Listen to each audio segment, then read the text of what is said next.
The finance minister made several announcements in Budget 2021 which will directly or indirectly impact the automotive industry.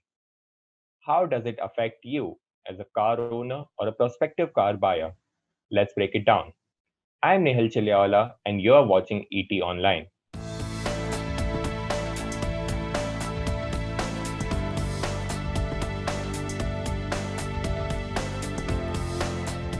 The finance minister mentioned a voluntary scrappage scheme for vehicles in her budget speech. What does it mean?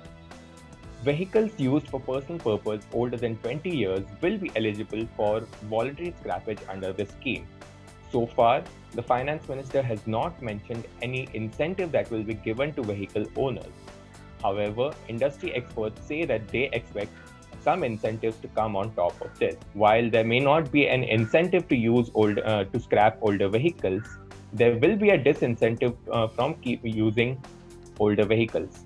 A week before the budget, the Road Transport and Highways Ministry proposed a green tax to the tune of 10 to 25% of vehicle registration fee, which owners of vehicles older than 15 years will have to pay when they go for re-registration. This, the ministry says, should disincentivize people from using their older vehicles, scrap them, buy newer vehicles, which will reduce pollution as well as reduce oil import bill for the country, as newer vehicles are supposed to be more efficient. More details on the vehicle scrappage scheme are expected in the coming 15 days, said Nitin Gadkari, the Minister for Road Transport and Highways. Industry experts say that the scrappage scheme will also have an impact on the used car market, as the usable life of a vehicle will come down. This will also, in general, turn consumer preference towards younger cars in the used car market, as consumers may have to shell out a lot of money to replace expensive parts when they go for a fitness certificate for their car.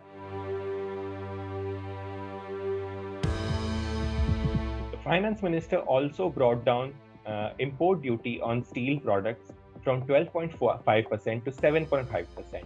This means that the prices of steel will come down and automakers would not be forced to increase their prices once again. The auto industry had in general taken a price hike of around 1 to 3% at the start of this year. However, with steel prices nearing their all-time high, many were considering another price hike to protect their margins. But this should prevent that.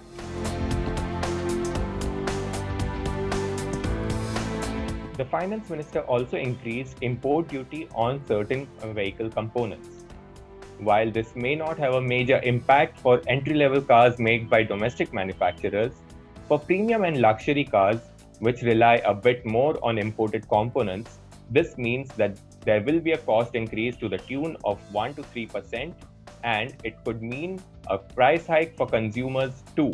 Luxury cars from the top end could get expensive by as much as rupees 1.5 lakh if automakers decide to pass on this cost increase.